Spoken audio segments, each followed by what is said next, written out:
біле тұра мына еркектің дамымайтынын біледі, бұл еркектің абьюзер екенін біледі, бұл еркектің адамның бойынан тек қана жамандық көретінін біледі, бұл еркектің вообще кітаптың бетін ашпағанын біледі.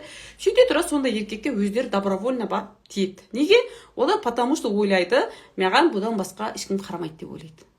Потом күйеуге шыққаннан кейін не істейді? Абден білді да, сіздер мысалы қайыққа отырайын деп жатқан кезде білдіңіздер ғой. Қайыққа отыратын кезде кіммен отыратындығын білдіңіздер ме? Білдіңіздер ғой, иә? Но, к сожалению, біле тұра соған көніп шығады да. Сосын қайық судың ортасына келген кезде басталады да. Ойбай, күйеуім андай, күйеуім мындай деп оны анау судың ортасында қайықта төбелес басталады. Түсінікті ме, қыздар? Сол үшін айтатыным, қыздар, енді, ладно, сіздер уже үйленіп қойдыңыздар, уже бәленбай балдарыңыз бар, иә? Судың ортасына келдіңіздер, и смотрите, өздеріңіздің талдап алған байларыңыз, иә? Вы поймите, в чем ваша ошибка была. Нашли, да? Оказывается, мен самооценкам төмен болғаннан кейін, мен осыны тартып алған екен. Естисіздер? Просто начнете любить себя, по-другому относиться өздеріңізге. Онан кейін біздің осы развиваться етіп жатқанымыз, қыздар, негізі күйеу үшін болмау керек та. Өздеріңіз үшін болу керек. Сонан кейін сіздердің тәрбиелеп отырған балаларыңыз үшін болу керек. Яғни, мысалы, каждыйларыңызда қыз бар, тәрбиелеп отырған. Если сіздер өздеріңіз жертва состояниесінде екенін білесіздер, самооценкаларыңыздың төмен екенін білесіздер, отбасыларыңызда проблема бар екенін білесіз, манипуляцияға ілініп жатқанын білесіз, но при этом ничего с собой не делаете, онда сіз тура сондай қыз тәрбиелейсіз да. Ертең қыздарыңызда тура сіздің қателігіңіз қайталамасын десеңіз, просто работайте над этим. Баланы тәрбиелеп керек жоқ, қыздар. Баланы тәрбиелеп керек жоқ, өзіңді тәрбиеле. Яғни біздің мамаларымыздың қателігі, біздің апаларымыздың қателігі в том, что они сами были жертвой, и бізге де сол жертва позицияны, былайша айтқанда, бүйтіп, сен жертва бол демесе де, бізге сондай үлгіні көрсетті де, иә? Потом имам кісінің өзі қыздарға барғысы келген өз көзіңмен көргеннен кейін біздің күйеулерді түсінуге тырысады екенсің. Өйткені имамның өз нәпсіне ие бола алмай жатыр, себебі пенде барлығы. Ой, қыздар, имам емес, намаз оқитын, намаз оқымайтын деп бөлмей ақ қойыңыздар. Ана көздеріңіздегі розовый очки шешіңіздер, қыздар. Қазір имам болу, мұсылман, намаз оқу деген нәрсе ол қиын нәрсе емес та. Иә, қыздар, ол өйтіп исламды олай бағаламаңыздар. Адамның барлығы бірдей. Понимаете, адамның барлығы бірдей. Просто әркімнің өзінің травмасы бар. Просто мына нәрсені түсініңіздерші. Неге сіздер бейсаналы түрде выбрали такого мужчину? Я, біріншіден. Түсіндіңіздер ма? Причинасын таптыңыздар ма? Теперь просто с этим работайте. Я? Түсіндіңіздер ғой, я? Что мен самооценкам төмен болды, сол кезде мен мына күйеуді таңдадым өзім. Добровольно я за него замуж вышла. Значит, менде қателік. Я зрелый әйел болып, проблемаға тура қараңыздар. Менде қателік болды, мен самооценкам төмен болды, мен қорықтым байсыз қалудан. Елдің бәрі, ойбай, сен жасың келді, күйеуге шықпайсың ба деп айтты. Там білмеймін, класстастарым бәрі күйеуге шығып жатыр екен, мен шыға салдым, болды. Иә? Мен не істедім? Мен алдым да осындай самооценкасы төмен оқымайтын күйеуді таңдадым.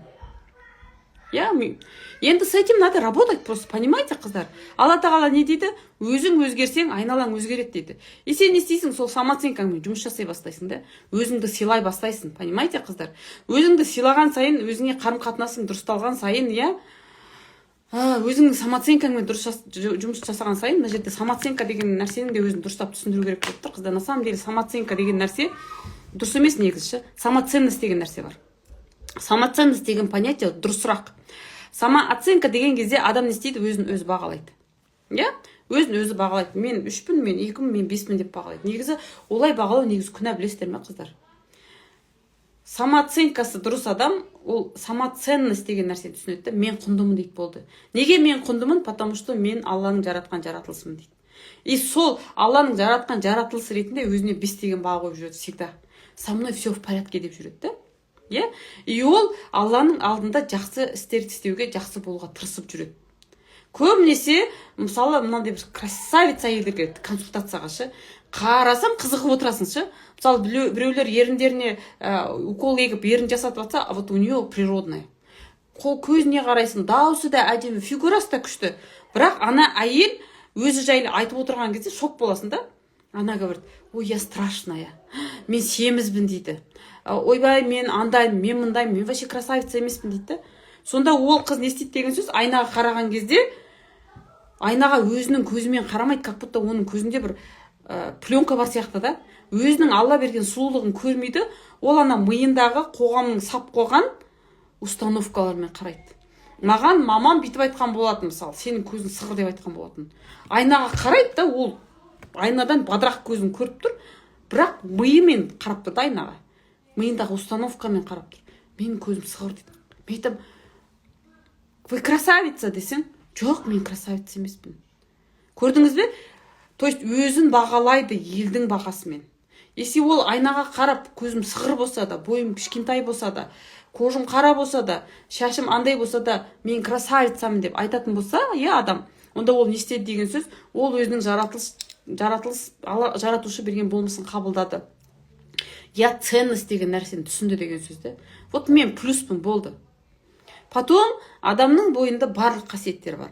Жалқаулық та бар, пысықтық та бар, баяулық та бар, жылдамдық та бар, мейірімділік те бар, қатыгездік те бар. Барлық нәрсе бар. Біз дуальныймыз, қыздар. Плюсымыз қанша болса, минусымыз да сонша бар. Бірақ көп әйелдерді кішкентай кезінен қалай тәрбиеледі, сен тек плюсыңа қара дейді. Если сенде плюс жоқ болса, значит сен все болды дейді. Сосын не істейді, оны басқалармен салыстыра бастайды. Қараш, ананың қызы, көршінің қызы андай, сен әпкең мындай, сіңілің мындай дейді. Мен айтам, қыздар, әрбір адам бұл бөлек жаратылыс.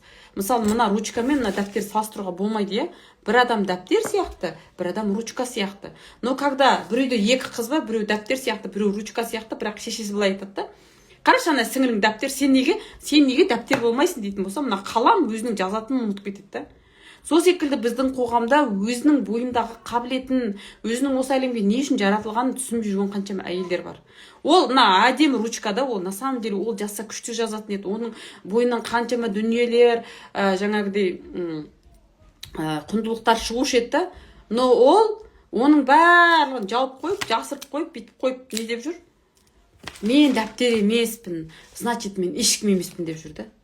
Айналайын, дәптердің өзінің миссиясы бар бұл өмірдегі. Ручканың өзінің миссиясы бар. Хватит өздеріңізді сравнивать. Қарым-қатынасты бұзатынды айтыңыз. Қазір айтам, қыздар.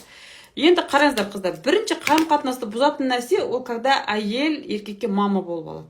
Когда ол әйел болудың орнына мама болады да. Әйел не істейді? Еркектің бүкіл проблемасын шешеді, еркектің бүкіл жеке өміріне кірісіп кетеді, оның жаңағыдай не ішкен, не жегенін барлығын контроль жасайды. Понимаете, қыздар? Қателіктердің бірі осы ма? Қателіктердің ең бастысы осы, қыздар. Основасы осы қателіктің. Екіншісі, когда әйел жаңағыдай я сама дейді да. Ана қасында күйеуі бар, өгіздей күші бар күйеуі бар да. Бірақ оған сенбейді, ол айтады да: қойшы, сен істесең былықтырасың дейді да. Қойшы, мен саған сенбеймін. Барады да чегенде өзі қаға салады, диванды да өзі жылжыта салады, ақшаны да өзі таба салады, продуктын да өзі әкеле салады. Күйеуден көмек сұрады, білмейді. Күйеу не үшін? Проблема шешу үшін негізі. Яғни әйел адам күйеуге не істеу керек? Проблеманы айту керек. Не істейміз деп сұрау керек негізі, по идее ше. Не істейміз? Не істейміз? Вот еркек сол кезде уже ойлана бастайды да. Бізде әйелдер өздері шешіп, шешімді айтады ғой еркекке. Ертең бүйтетін болдық, ертең сөйтетін болдық. Бүйтсек қайтеді, сөйтсек қайтеді. Мен мысалы тауға шыққым келіп тұр, не істейміз десеңіз, еркек айтуы мүмкін да. Давай жүр, барып келейік деуі мүмкін, бірақ еркек не дейді? Давай ертең, әйел не дейді? Давай ертең тауға барайықшы дейді да.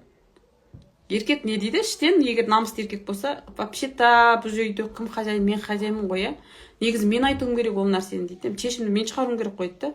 Бармаймыз дейді, бармаймыз. Ертең бармаймыз, болды дейді. Енді үшінші қателік, қыздар, әйел командир. Когда әйел барлығына командовать етіп жүреді. Ол көбіне мен енді базарда істейтін әйелдер болса реніш болмасын, базарда істейтін әйелдің де түр-түрі бар ғой. Но я в основном анандай базарда тұратын әйелдерді елестетемін, командир деген кезде. Айғайлап, ұрысып, еркектермен боқтасып, ана жерде орынға таласып сөйтіп тұратын әйелдер болады да.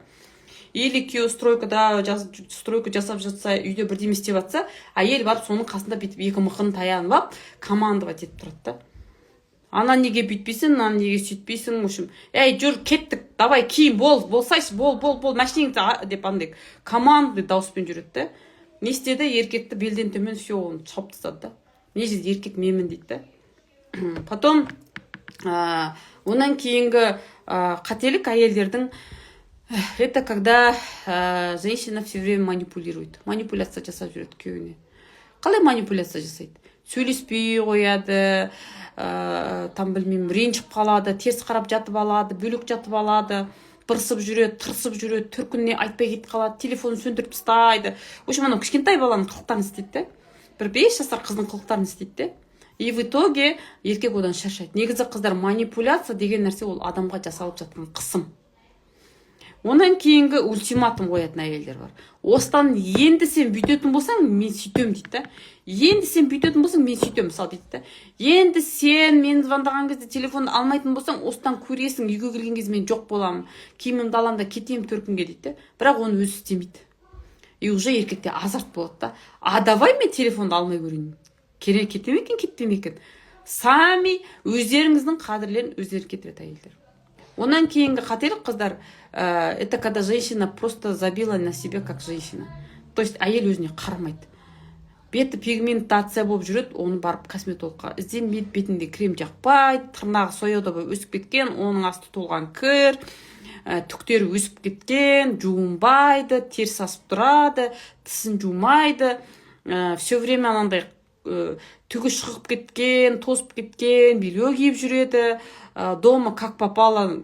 Бұл күйеу үшін деп айтып жатқан жоқ, қыздар, өздеріне қарамай кеткен, өзі үшін өзіне қарамай кеткен. Просто она забыла, что Аллах создал ее красивой женщиной. Понимаете? Вроде көресің да, черталары әдемі, Алла тағала ол әйелді әп-әдемі болып жаратқан, но әйел оны не істеген, құнсыздандырып салған да. Мен қыздар айтам да, негізі әйелдің деймін да, тұла бойы тұнып тұрған қару деймін ғой. Мысалы, сіз көзіңізді Алла тағала берді ма, сосы көзіңізбен ақ күйеуіңізді сындыра аласыз негізі. Мұрныңызбен, аузыңызды шошайтыңыз, білмеймін, там білмеймін, просто шашыңызды жайып тастаңыз, там білмеймін, бүйтіп қолыңызбен сипаңыз, оның барлығы Алла тағала сізге не үшін берді? Женственность, қару ретінде берді да. Күйеуіңді осын пайдалан да, күйеуіңді баурап ал деді да. Бірақ әйел, когда өзін құнсыздандырады, ол не деп айтады? Айнаға қарайды да. Фуй, осы ма дейді да. Не мына көз, не мына қол, не мына аяқ, не мына бөксе дейді. Барлық жеріне минус көреді де. Сол кезде ол еркекке де солай көрінеді да. То есть өзіне қалай қарайды, еркек те оған солай қарайды да. Если әйел постоянно күйеуінің көзінше айнаға қарап, ой, қандай красавицам мен, қарашы маған қалай бәрі жарасады деп айта берсе, қыздар, негізі еркектің мына жеріне не жазылады? Сіз жайлы информация жазылады. Ол бір күні сізге өзіңіздің көзіңізбен қарай бастайды. То есть сіз если өзіңіз жайлы, ой, мен страшныймын, ой, мен жирныймын, ой, мен семізбін, ой, мен майым салақтап тұр, ой, мен кеудем кішкентай, ой, мен мұрным пұшық, ойбай, мен көзім қысық, ой, мен қай жерім әдемі, қойшы тіпті өтірік айтпашы деп еркек комплимент айтса, ой, қайдағы, мен ба красавица, қойшы деп айта береді. Ол не істеп жатыр? Еркектің миына информация жазып жатыр. Я никакая, ты ошибся, дорогой, мен вообще чумом, мен вообще красавицамен. Еркекке өзіңіз жайлы тек қана жақсы сөздер айту керек. Мен әдемім, мен красавицамын, мен бауырсақты күшті пісірамын. Осы көршілер келсе әйтеуір менің бауырсағым мақтап кетеді ше. Там білмеймін. Өзіңіз жайлы тек жақсы нәрсе айтыңыз. Алла тағала мені сондай сұлу қылып жаратқан ғой, сен үшін жаратқан ғой, понимаете, қыздар? Сол кезде еркек уже сол нәрсеге сене бастайды да. Өз байқайсыздар ма, негізі күйеулеріңізге бір нәрсені көп айтып жүрсеңіздер, бір күні күйеуіңіз соны сізге өзі айтып береді, как будто біреуден естіген сияқты. Все потому, что не істедіңіз, сіз оған программа жазып бердіңіз. Если сіз өзіңіз жайлы жүрген жеріңізде бырысып, ой, мен андаймын, ой, мындаймын, мен вообще неменеге жаратылдым, мен неге өмірге келдім, мен ешкім емеспін, мен андаймын, мен жаманмын, мен андаймын, мен чумомын деп айта беретін болсаңыз, онда еркек те сізде шаршап кетеді ше. Поэтому надо себя любить. Одан кейінгі әйелдердің қателіктері, қыздар, мен ана күлім уағыз жібергіш әйелдер деп ше. Яғни күйеулерінің WhatsApp-ына тәрбиелік мақсатта, бұл да мама әйелдің бір түрі, видеолар жібере береді, уағыздар жібере береді, ақыл айта береді, анандай видео жібереді, мындай видео жібереді, андай ақыл жібереді, мындай ақыл жібереді. Зачем, қыздар, зачем? Қай еркекті көрдіңіз, ойбай, менің әйелім маған уағыз жіберіп жатыр екен, осыны мен тыңдап өзгере қалайыншы дейтін. Керісінше жасайсыздар, просто өздеріңізден күйеулеріңіз суытып аласыздар. Уже сізден WhatsApp-тан тың деп сообщение келген кезде уже күйеуіңіз не істей бастайды, ашу келе бастайды да. Онда потому что қандай ой пайда болады? Мынау мен жайлы жаман ойлап жатыр. Бұл әйел мені чмо деп ойлайды. Бұл әйел, значит, мені имансыз деп ойлайды. Бұл әйел, значит, мені жек көреді. Қараңыздар, қыздар, сізге енеңіз 2 күннің бірінде видео жібере беретін болса, келін жайлы видео жібере беретін болса, уағыз жібере беретін болса, сіз не деп ойлайсыз? Қанша жерден күшті болып тұрсаңыз да, қанша жерден енеңізді жақсы көріп тұрсаңыз, сізде іште обида пайда бола бастайды, сонда бұл кісі бұған не жіберіп жатыр, не мақсатпен жіберіп жатыр, сонда мен жаман келін деп жатыр ма не? Сонда менің тамақ істегенім, бұған немере туып берген, үй жинап жатқан бұл кісі көрмейді екен, значит, бұл кісі менің кемшілігімді ғана көреді екен дейді, қыздар, То есть, когда сіз күйеуіңізге сондай нәрселер жібере бересіз, видео жібересіз, уағыз жібересіз, сіздің күйеуіңіз не деп ойлайды? Значит, менің ақша тауып атқаным, значит, менің оны бүйтіп атқаным, сөйтіп атқаным, барлығы оған не считается, оказывается. Ол менің тек қана осы кемшілігімді көреді екен дейді. Понимаете? И одан не басталады? Обида басталады. Обида деген нәрсе ол жүрекке түскен бір кішкентай нүкте дақ та. Ол со временем өсет. И ол да скоро сіздің тек қана кемшілігіңізді көре бастайды. Ол сізге не істейді? Тек қана кемшілігіңізді айта бастайды. Бүкіл жақсылығыңыз бәрі ұмытып кетеді. Скоро өзіңізге атаковать етіп, сіз бір видео жіберсеңіз, ол сізге 2 видео жібере бастайды. Ол потому что сізге айтады, айналайын қатын өзіңе қарабашы дейді. Онан кейінгі әйелдердің қателіктері, қыздар, аузын жаппайтын дауласқыш әйелдер бар ғой. Құдай-ау, самооценкасы до того төмен, ол әйел үшін +5 деген баға қай кезде болады? Соңғы сөзді айтып, сенікі дұрыс деп біреу оның алдына мойындау керек те. Всегда ол прав болу керек те. Аузын жаппайды. Дауласқан кезде, понимаете, қыздар. Яғни айтайын дегенім, мынандай ғой, негізі еркектің сөздік қоры өте аз, қыздар. Әйел бір сөз айтса, еркек бір сөз айтса, әйел 2 сөз айтады. Әйел 2 сөз айтса, еркек 2 сөз айтса, әйел 4 сөз айтады, Потом әйел 4 сөз айтқан кезде еркекте словарный запас заканчивается. Потому что солай жаратқан, в основном әйелдер мен еркектер. Еркектің сөздік қоры аз, ол действиенің адамы, әйелдің сөздік қоры өте көп. Бізде бәленбай сөз сөйлейді екенбіз, негізші. И когда еркектің словарный запас закончился, ол не істейді? Әйелдің аузын жабу үшін не істейді? На самом деле, әйел айғайлап ұрсып бастаған кезде еркек негізі ана сөздерін естімейді екен.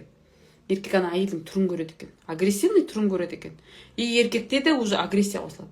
Потом оның миында не басталады? Команда. Аузын жап ананың, аузын жап. Ода боқтық кетеді.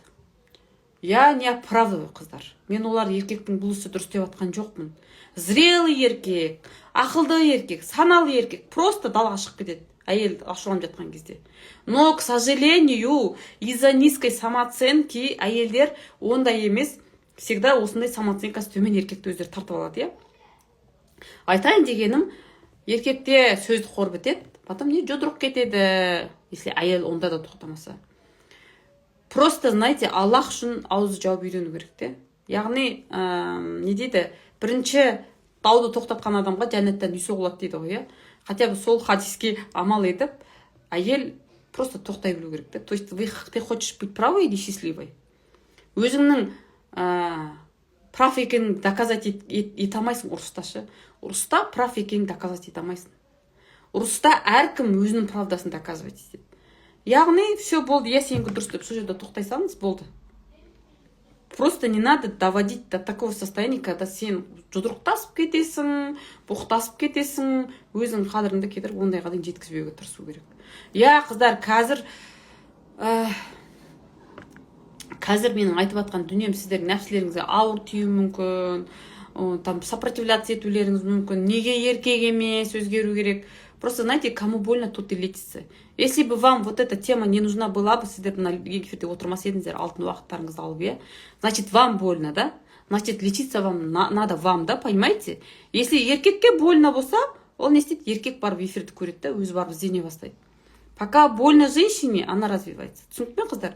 И айтайын дегенім, қазір ол бір нереально сияқты, ертегі сияқты, айтқанға оңай сияқты болуы мүмкін, но просто мотайте на ус дейді ғой. Бір уақыт келген кезде ақырын осы қателіктеріңізбен жұмыс жасай бастасаңыздар, қыздар, со временем өздеріңізде бұл автоматизмға келеді. Мысалы, сіз постоянно мынандай жолмен жүрдіңіз, постоянно уже автоматически, да? сіз уже жан-жағыңызға қарамайсыз, шығасыз да телефонға қарап бара жатып сол баратын жеріңізге жетіп аласыз. Иә? Ал жаңадан жолмен жүріп бастадыңыз. Басында сізге дискомфорт болады, басында адасасыз, бірақ біраз уақыт өткеннен кейін сіз уже соған автоматически сол жолмен жүретін боласыз, иә, қыздар, иә. Сол секілді айтайын дегенім, қыздар, бұл теманы тыңдап алатын болсаңыздар, если намотаете на ус, сіздерде бұл қарым-қатынастағы қателіктермен уже автоматически жұмыс жасайтын боласыздар. Уже келесі жолы күйеуге бірдеме айтайын деп тұрған кезде, так, Анжела Санира ханым не деп айтты? Так, спорщица болма деді. Күйеудің словарный запасы аз деді. Так, мен енді бір қазір артық сөз айтсам, мен боқтық естуім мүмкін. Стоп, осы жерден тоқтай салайыншы деп ішіңізден залаватыңызды айтып, зікіріңізді айтып, Аллаға тәубеңізді айтып, кешіріміңізді сұрап, үндемей қоя саласыз. Жақсы дей саласыз, болды. Зато потом күйеуіңіз де сізді тыңдай бастайды. Просто қыздар айғайласып, ұрысып жатқан кезде екі адам бір-бірін никогда тыңдамайды. Вот это вот поймите. Онан кейін әйелдердің қателіктері күйеуге көрінген мелочьті айта береді өмірде. Айтатынды да айтады, айтпайтынды да айтады, білмеймін. Бүгін ананың іші өтті, бүгін көршінің мысығы туды, бүгін подругам жігітмен ұрыс қапты, бүйт қапты, сөйт қапты деп. Кешке күйеу жұмыстан келеді ғой, иә. Күйеуді өзі солай мелочный қылып жібереді. Қасында отырып алып, бір семьяға қатысы жоқ, отбасыға қатысы жоқ, энергияны ұрлайтын нәрселерді айтады да. Керекті де, керек еместі де айтады. Потом айтады да, менің күйеуім неге мелочный дейді. Потому что ол еркекке сондай санасына өзі мелочь нәрселерді құйып тастады. Түсінікті ме, қыздар? Онан кейінгі әйелдің қателігі, қазір айтам, қыздар, меншіктеу. Да, со временем я это поняла, но муж ушел к другой. Слушайте внимательно, Санира ханым, жаным сол. Меншіктеу. Бұл көбіне бала позициясындағы әйелдерде болады. Күйеуім тек қана менікі болу керек.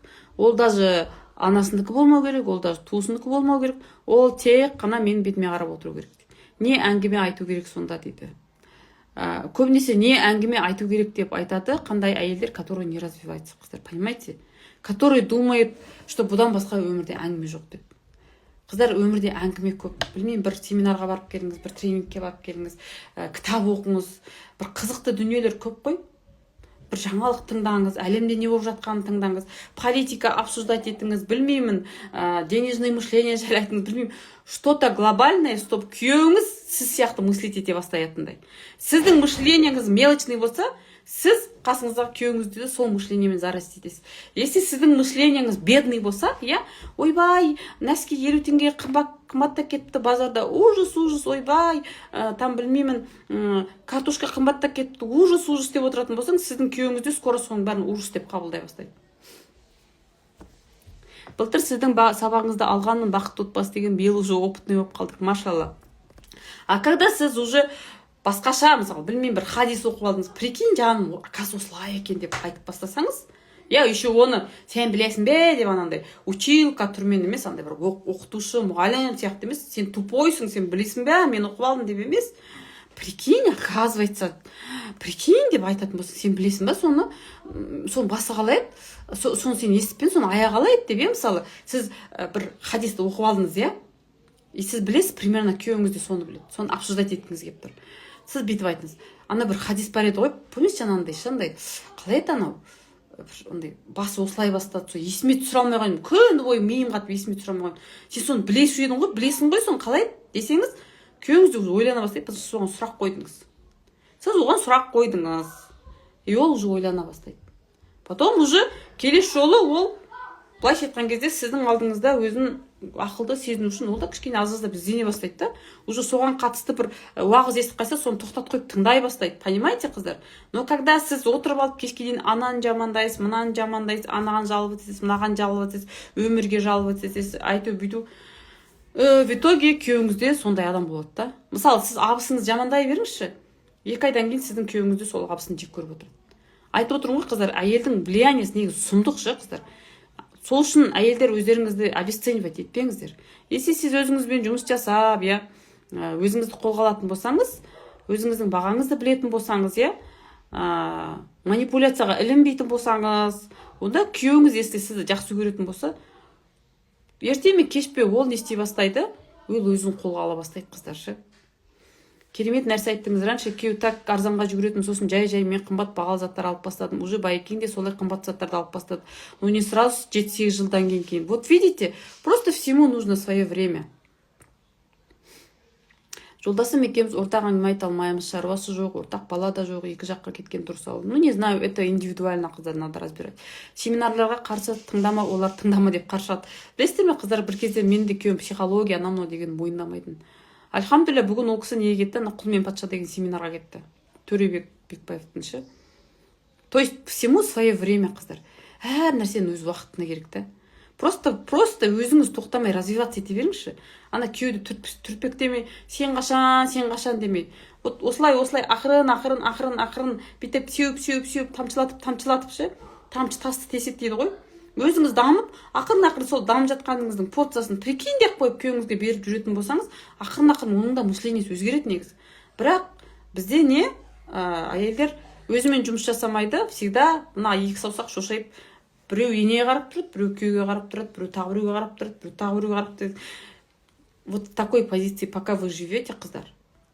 Мына жақтағы адамдар да өзгермейді, сіз де өзгермейсіз. Бірінші мына саусақты өздеріңізге қаратыңдар. В чем моя проблема? В чем моя ошибка? Из чего я должна начинать деген сияқты, қыздар. Вот сол кезде ғана сіз өзгерген сайын, айттым ғой, әйелдің влияниесі неге сұмдық ше. Әйел главный өзінің істеп жатқан ісіне уверен болса, сенімді болса, оған айналаста ере бастайды. Ақырын оның да сөзін айналасы сөйлей бастайды.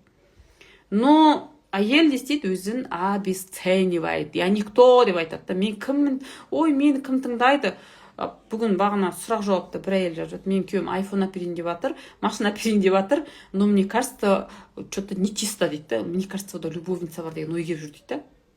То есть она считает, что? Как считает она? Мен просто так айфонмен машинаға лайық емеспін. Если маған айфонмен машине әперетін болса, то есть айфонмен машинені әпереді только виноватый муж. Чтобы рядом был такой мужчина, он обязательно должен мне накосячить. Просто так мен лайықпын деген нәрсе жоқ, понятие жоқ та, понимаете, қыздар. Бұл не? Опять же самооценка.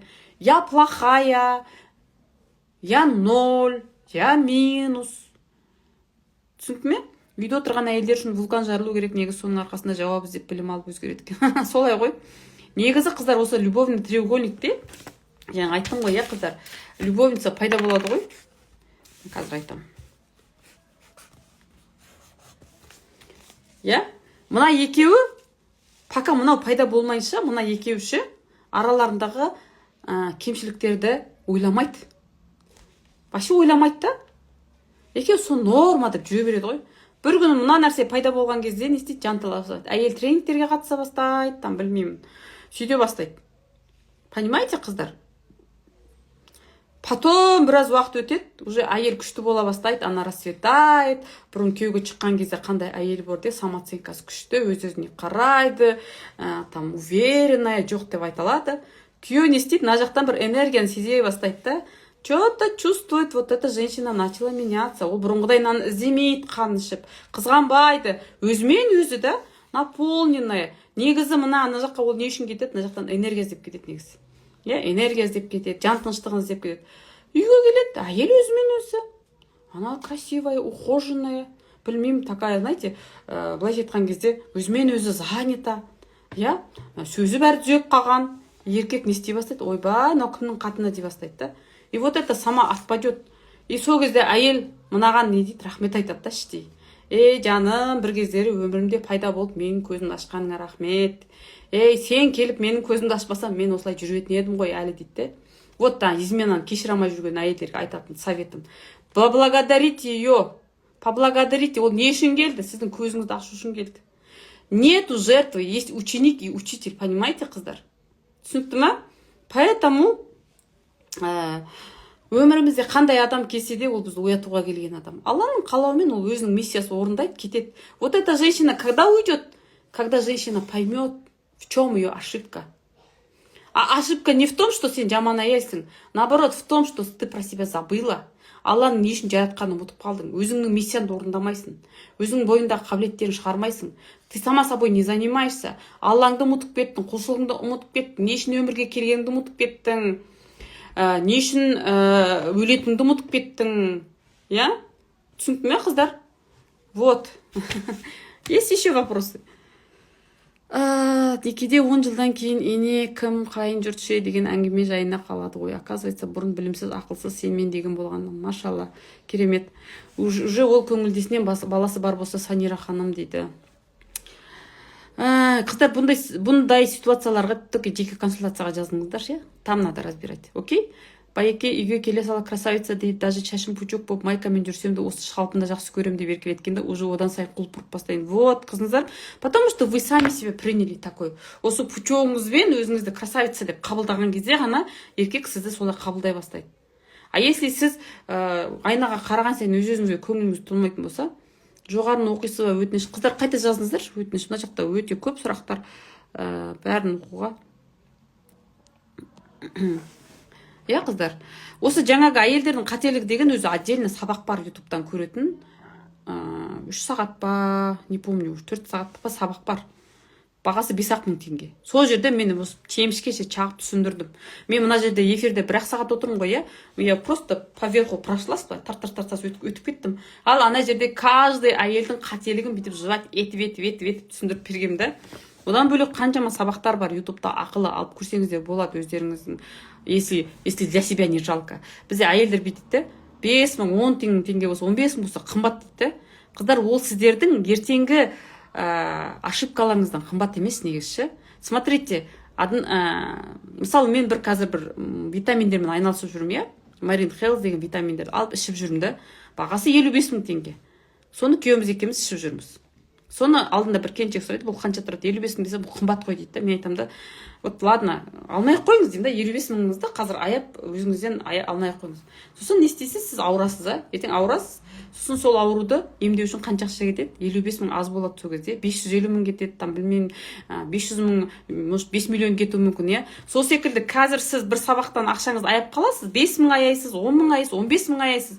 На самом деле әйел өзін жақсы көрген кезде ол өзінен ештеңе аямайды ше. Мына пиджак 40 мың болса, мен барамда ұнап тұрма, болды алам. Потому что бұл маған керек та. Потому что бұл пиджак маған настроение сыйлайды. Мен бұл пиджакты киіп айнаға қараған сайын кайфую, понимаете? Мен комфорт сыйлайды. Понимаете? Мен істедім, ала салдым, потому что мне дороже свое настроение. Сол секілді сізге білім ұсынып тұр, сабақ ұсынып тұр, и вы такая говорите, ой, дорого, да? Әйелдердің қателігі деген сабақ 5-ақ мың десеңіз, қымбат дейсіз. В итоге сол жерде қателіктің бәрін жасайсыз. Бәрін жасайсыз да, сосын жылап сықтап психологтың кабинетінен 1 сағатты 50 мың мысалы, менің 1 сағатым 50 мың мысалы, да, офлайн отырасыз. А что было легче? Легче же было там купить вот этот урок, да, қыздар? Вот где вы были раньше, дейді. Көрдіңіз бе міне? Жанар айтып жатыр, да, где вы были раньше, дейді. Вот осыны айтасыздар соны. А когда я предлагала, вы игнорировали. Кстати, Алматының қыздары четверг күні завтрак болады. Бірақ 20 ғана қызға места очень ограничены, бағасы 10 мың теңге завтрак входит. Если қаласаңыздар, на жерге мен номер жазып қоям.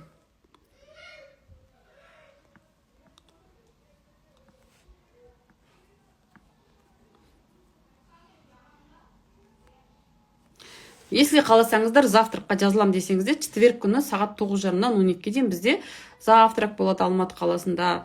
Завтрак ішеміз, осындай әңгімелер айтылады, про денежное мышление буду говорить. Біздің қай жерде ақшаға қарым-қатынасымыз өзгеріп бастады, қай жерден қателік кетті, соны устранить ететін боламыз. Про самооценку будем говорить. Жолдасым ақша ұстатқысы келмейді дейді. Негізі қыздар білесіздер ме, ақша ұстатқысы келмейді қандай әйелге? Женщина, которая в позиции ребенка. Женщина в позиции ребенка. Она безответственная, она не умеет тратить деньги, она не умеет копить деньги. Сол кезде сондай бір ақша ұстатқысы келмей тұрады да. Но зрелая, өзіне уверенная әйелге еркек ешқандай запрет қоймайды негізі. Потому что он в ней уверен. Немесе әйелді контролирует, ақша ұстатқысы келмейді. Какой мужчина, который самооценкасы төмен әйел, опять же. Но если сіз өзіңізге сенімдісіз, бірақ күйеудің манипуляциясына еріп кетіп жатсаңыз, Это тоже ваша проблема. Әйелдің қателіктері ол обновленный ма, ескі ма дейді. Сол бұрынғы сабақ қой, бұрынғы. Таңғы ас қай жерде болады? Таңғы ас Алматы қаласында болады, халал кафеде болады. Мына осы голд осы нөмірде оплатамен чекті осы жерге жіберсеңіздер, мен адресті берем. 4 айлық қызбен барсам бола ма? Қыздар, егер балаларыңыз тынышты болса, елге мешать етпей, өзіңізге мешать етпесе ғана болады. Бірге отырып әңгіме айтқысы келмейді, не себептен, сосын мен үндемей отырмын. Ну, развивайтесь, потому что вы сами себе интересны. Сіз өзіңізбен өзіңіз жеке қалған кезде просто кітапты да қарамай, сотканы да қарамай, өзіңіздің ойларыңызбен өзіңіз қала аласыз ба? Қыздар, білесіздер ме, қыздар? Мынандай әйелдер бар ше, они боятся остаться наедине. Прям солай айтатын әйелдер бар. Мен жалғыз қалуға қорқам дейді. Неге қорқады? Потому что ол өзінің ойларынан қорқады ше. Ол өзін ойлай бастаған кезде өзінің қателіктері шыға бастайды, ол содан қорқады. Выходной күнге қойсаңыз жақсы болады. Қыздар, четверг күні болады. Осы жол только я могу в четверг.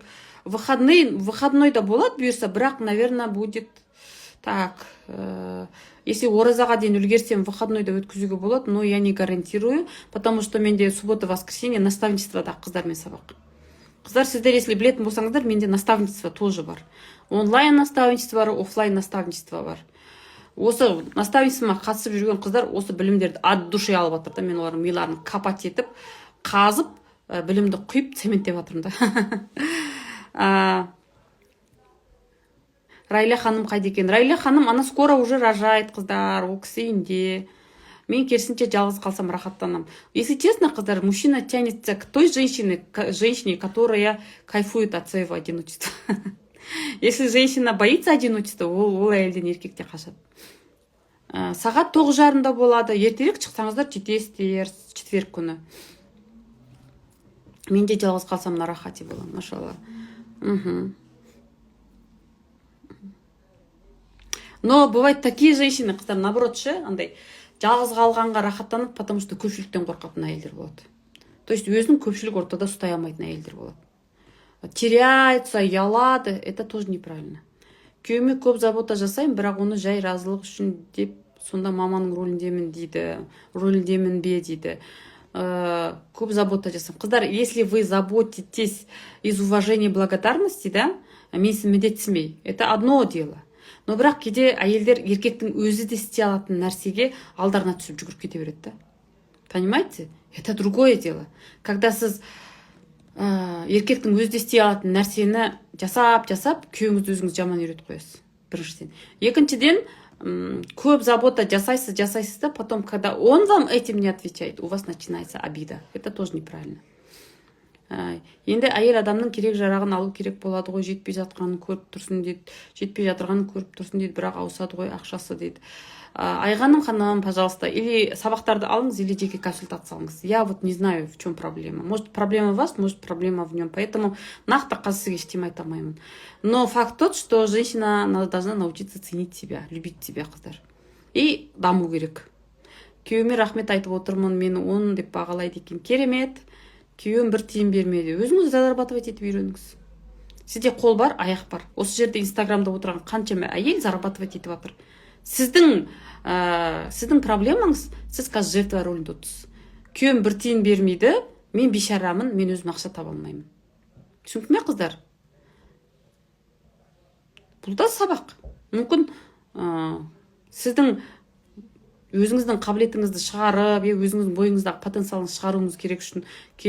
шығару үшін мүмкін сол бір сынақ керек болып тұрған шығар сізге. Табысым көбірек, бірақ күйеуім сол үшін ақша бермейді. На самом деле, күйеу ақша бермейді, табысыңыз көбірек болған үшін емес. Между вами что-то не то. Поэтому ойынға неге кіреді ер адам? Әйелдің энергиясы әсер ете ме дейді. Ойынға кіреді өзіне сенімсіз ер адам, который самоутверждается только за счет побед там. То есть ана жерде бірдемені ұтып алса, өзінің герой сезінетін еркектер ше. Сол үшін олар ойын ойнайды. Әйел адам өлең айтса әуретке жата ма? Түсінбедім. Қалай ол әуретпен өлеңнің қандай байланысы бар? Менде наоборот, күйеу кеш келем десе, келгенше күтем, себебі ол адам өз адамым, и ол да солай мен қыдырып кетсем де күтіп отырады. Керемет, шай ішейікші деп күтетін болсаңыздар, онда күшті ғой. Еркек өзі істе алатын мелочь нәрселерге жұмсай беретіні ұнамаса қалай жеткізу керек дейді. Еркелеп жеткізесіз. Жаным, енді сен өзіңді ала аласың ғой, енді сол нәскиіңді барып ала салшы, пожалуйста, мен шаршап тұрмын, мен ұйқым келіп тұр, менде жатқым келіп тұр деп айтсаңыз, негізі күйеу сізді жақсы көретін болса, күйеу сізді бағалайтын болса, онда ол сізді тыңдайды да. Күйеуім жалғыз көп қалғанды ұнатады ән тыңдап дейді. Пожалуйста, қалсын. Не андай мазасын алмаңыз. Имбензинге қатысым келгенде қалай жеткізем екен күйеуге? Оған айтпай-ақ қатыса берсеңіз болмай ма? Әйелде секрет деген нәрсе болу керек қой негізі. Күйеуім кешігіп жатса қайда екенін білім келсе не деп сұраймын дейді. Просто сұрай саласыз. Жанул, мен айтамын да, Жанул, сен бүгін кешігіп жатсың ғой, что-то. Бірден болып қалды ма? Түсінікті ма? Бір ересек позициясында солай сұрай салу керек болды. И вот это вот, когда ол айтады да, пробкаға тұрып қалдым дейді. Или бір балалармен кезіп қалдым, сол жақта отырмын. Все болды нормально. А бір әйелдер болады, не о жақта отырсың, әншейінде менімен қыдырмайсың, анамен қыдырасың. Бұл анандай әйелдердің қателіктері деген сабақта, әйелдердің басқа да түрлері бар, мен бәрін айтқан жоқпын. Алып тыңдасаңыздар болады ше. Балалар үшін ақша қимаса ше дейді. Роза ханым, сіздің күйеуіңізбен екеуіңіздің араңызда проблема. Сіз күйеуіңізге өзіңізді сыйлатамай жүрсіз де. И просто сонан кейін күйеуіңіз балаларға да ақша бермейді, сізге де бермейді. Телефонда ойын ойнайтын күйеуге қандай поддержка берсе болады дейді.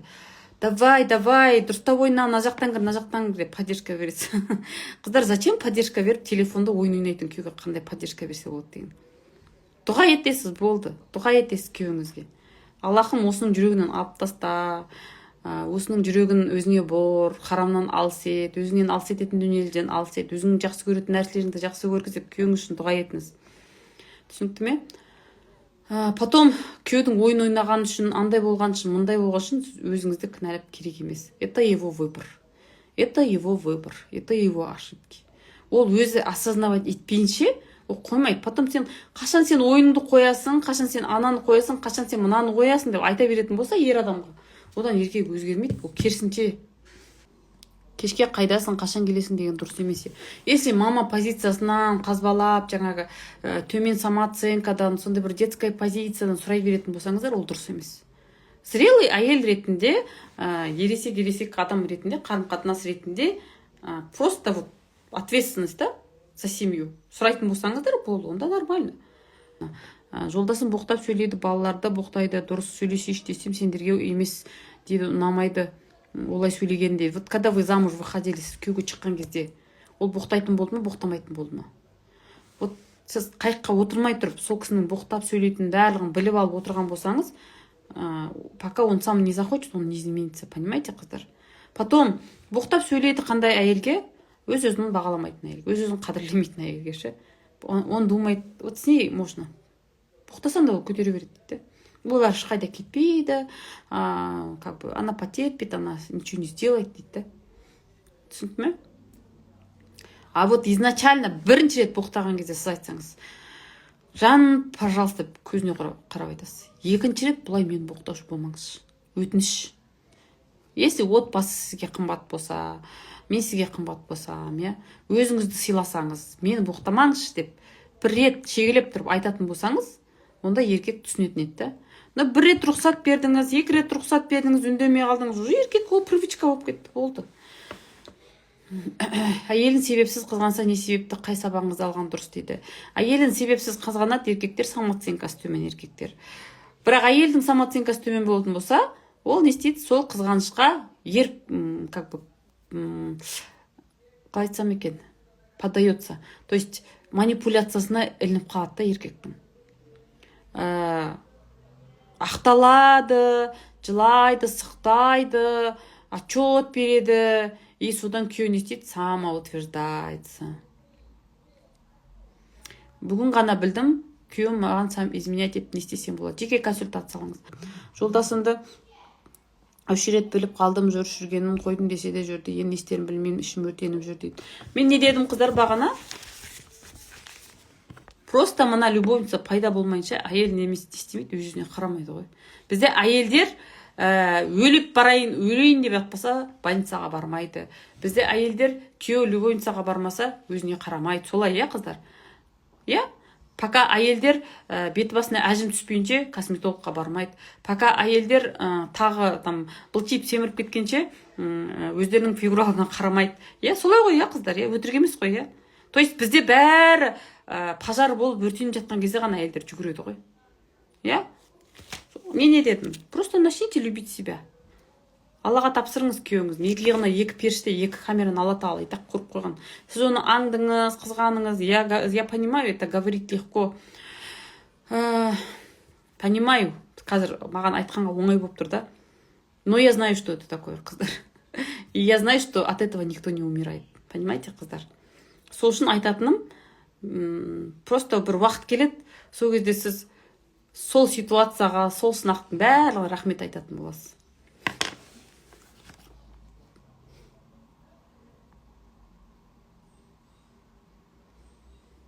Санира ханым, сіңілім ажырасқан, екі баласы бар, еркекке тиемін деп жатыр, қатты ренжулім. Это ее жизнь, это ее выбор, это ее ошибки. Отстаньте от нее. Ол сіңіліңіздің өзінің алатын сабағы. Оған неменеге ренжисіз? Ол оның тағдыры. Барсын, көрсін, мүмкін бақытты болып кететін шығар. Бақытты болмаған күнде ол не істейді? Зато адам тануды үйренеді. Сіз оған қазір қой дегеннен, ертең ол сізді кінәлайтын болады. Кезінде сен маған бүйтіп едің, сен мені қызғанып едің, мен осы уақытқа дейін жүргенім сенің кесірі, мен үйленем деген кезде сен бүйтіп едің, сен сөйтіп едің деген сияқты. Поэтому қыздар, адамдардан признание күту не себепті? Самооценка төмен болған кезде адам айтады, мен өзімді 3-ке бағалаймын. Но маған 2 деген бағаны адамдар қою керек те. 5 болу үшін, мен өзімді 5 сезінуім үшін, мысалы, мен өзімді 3-ке бағалаймын, мен өзімді 5-ке сезінуім үшін, мына 2 балды мен адамдардан іздеймін дейді. Мен күйеуден іздеймін, адамдардан іздеймін. Сосын ол не істейді? Адамдарға жағымсиды, спасатель болады, әйтет, мүйтет.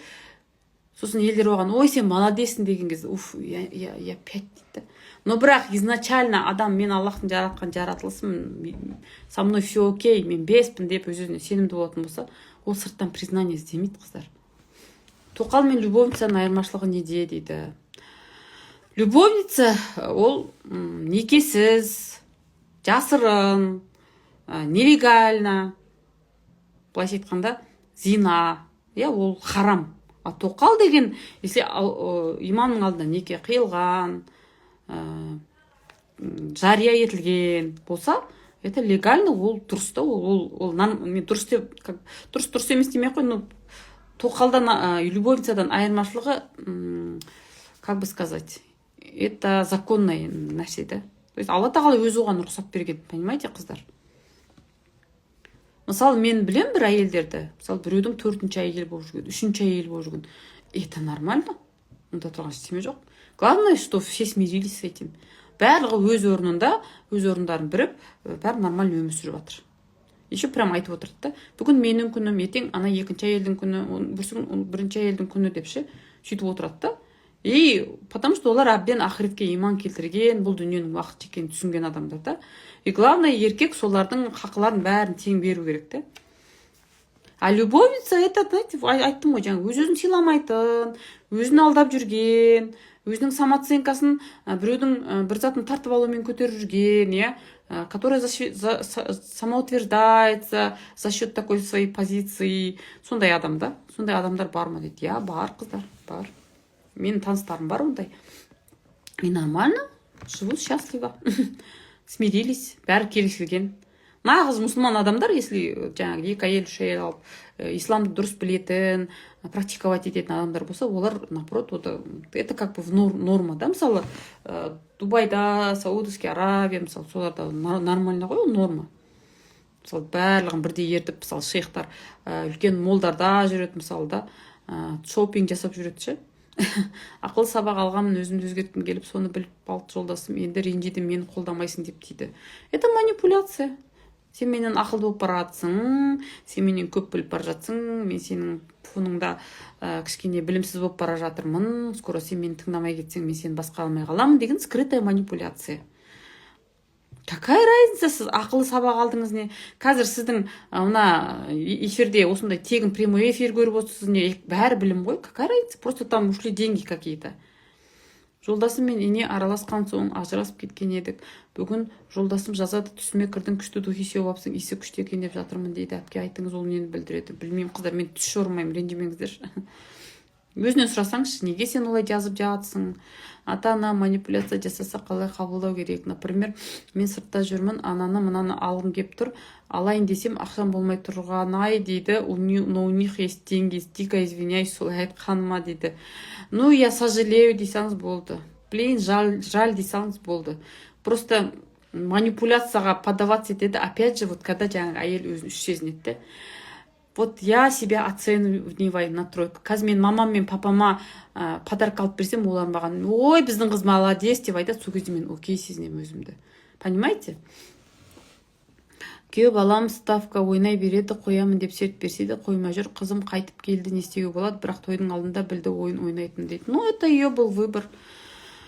Еркек адам сөзіне емес, ісімен жауап беру керек. Қоям деп айтатын адамдар көп ше. Мысалы, қазір ладно, ставка. Намаз оқимын дейтіндер де көп қой. Ауызбен бәрі айтады, әйелдердің бәрі айтады қазір. Намаз оқиын деп ниеттеніп жүрмін, оқиын деп, бірақ оқымайды. Сол секілді ставка ойнайтындар да. Я қояйын деп жүрмін, қоя алмайды да. Это одно и то же, по сути, қыздар негізі. Адам өз-өзін алдап жүр. Ауызбен алдап қояды, істеймін деп, бірақ мына жақта тұрған жоқ та, мына жақта оның құндылығы тұрған жоқ та. Қайынапкем келіп сөйлемейді дейді. То есть еще жауапкершілік жоқ жаңағы өмір үшін. Қайынапкем келіп сөйлемейді дейді, ортаға кіре алмаймын, кей-ортада аузым жабылмайды. Келіп менсінбей сөйлейді маған, үндемедім, самооценкам төмендігінен бе, жыным келеді, өзімді қорғай алмайды ма? Не өзін қорғай алмайды кім? Ребенок. Манипуляцияға қалай түспеуім керек дейді. Манипуляцияға қандай адамдар түседі? Опять самооценкасы төмен адамдар түседі. Өтірікті не үшін көп айтады ер адамдар? Бұл енді көбіне воспитаниядан болады. У самых строгих родителей самые двуличные дети деп айтады да. Вырастает дейді. Кішкентай кезінде оны қалай бар солай қабылдамаған, қателіктерін, бір қателік жасап қойса, сен екісің, сен үшсің деп айтқан, е. Сосын ол не істейді? Өзін бес қылып көрсету үшін не істейді? Өтірік айтады. Вот сондай өтірікшілер содан пайда болады. Манипуляцияға ілігетін адамдар да сондай. Понимаете? Оған не деп айтады? Сен үшсің дейді да. Сен андайсың, сен мындайсың, сен үшсің дейді. Соны айтады, я мен үшпін, сен дұрыс айтасың. Манипуляция ілініп қала береді. Ал өзін бес санайтын адам, былайша айтқан кезде өзіне сенімді адам, өзінің құндылығын түсінетін адам, ол ешкімнің манипуляциясына ермейді, қыздар, понимаете? Потом бұл өзін үш санайтын, екі санайтын адамдарды қорқыту оңай. Если сен бүйтпесең, мен сөйтем, сөйтпесең, мен бүйтем. Мен кетіп қалам, мен екінші әйел алып алам, мен айтем, мен бүйтем. Осы сен қатын пока бүйтпегенше мен сөйтем, сен мені не дейді, Құдай мәжбүрлейсің өзің басқа елдерге баруға, бүйтуге, сөйтуге, иә? Санира, машалла біліміңіз, кешеден бері өзіңді басқаша сезініп, бабочки порхают внутри. Жаным, Камшат, кеше консультацияға келген. Альхамдулилля, соны бүгін сұрайым деп ұмытып кеттім ғой, как ваше ощущение депші. Өтірікті өзім ең жек көретін нәрсеме тек өтірікшілер жолығады дейді. Потом еще, когда вы осуждаете кого-то, ана өтірікші, мына өтірікші деп, то есть ішіңізде гордыня бар да. Мен өтірік айтпаймын ғой деген сияқты. Ертеңнен бастап диета ұстаймын деп ұстай алмаймын, қайта жеп қоятындардың әңгімесі ставка деген сол ғой.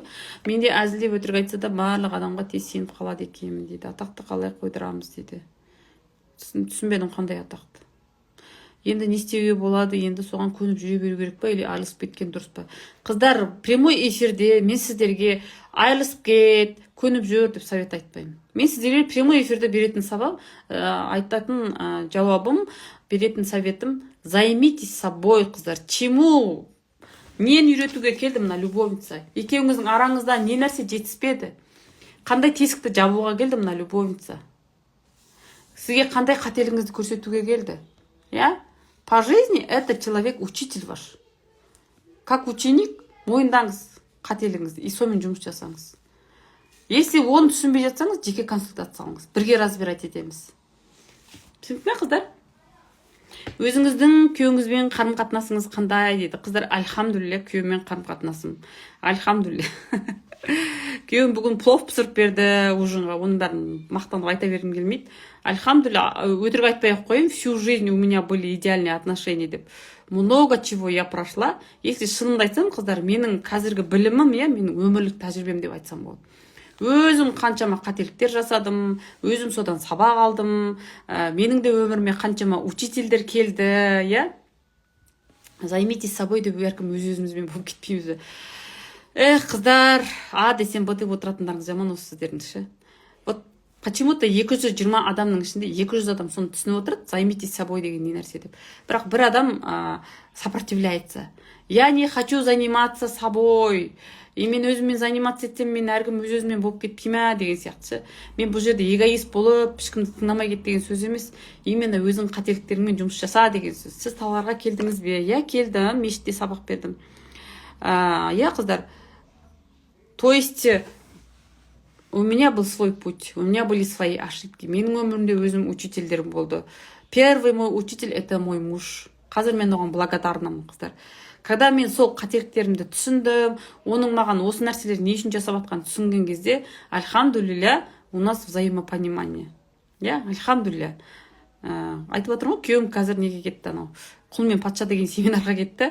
Бүгін де барады, бұйырса ертең де барады, бүрсі күні де барады. Осығанға дейін, если честно, күйеуім ондай нәрселерді мойындамайтын ше.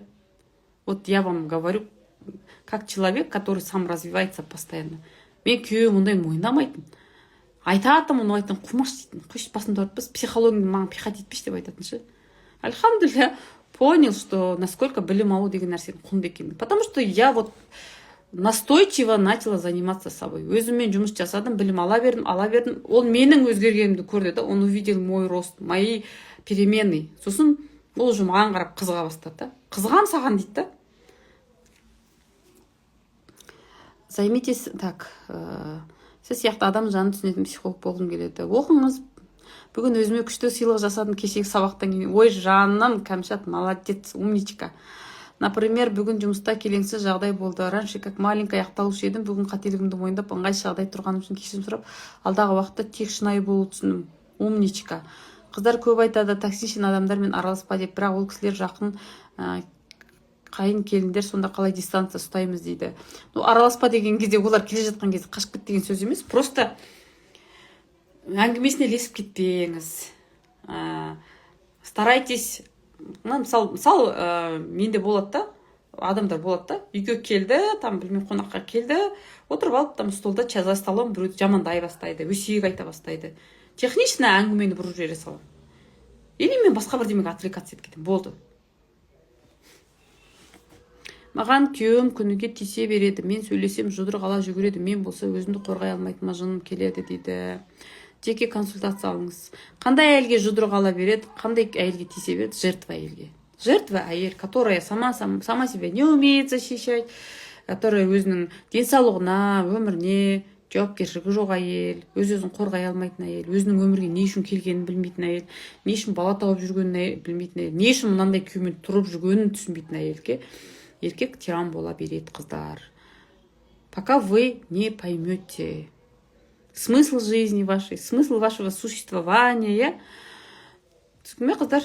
Сол қыздар екен. Сағат уже 10:30 болып қойды, мен сарнап отырған кезде. Надеюсь, эфир пайдалы болды деп ойлаймын. Алла тағала осы эфирді екі дүниелеріңізді қайырлы етсін. Өзгерістеріңіз болып жатса, осы алған білімнен бұйырса бөлісіңіздер. Я буду только рада.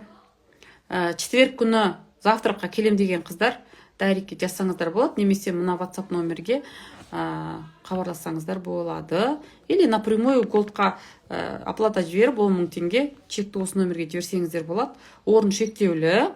Четверг күні халал кафеде сағат 9:30-нан 12-ге дейін таңғы ас рухани сұхбат болады. Завтрак входит в эту стоимость.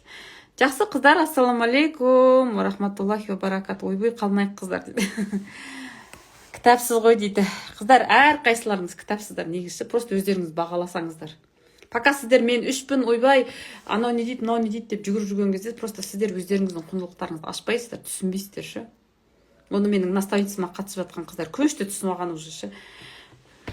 Давайте, қыздар, ассаламу алейкум, рахматуллахи ва баракату.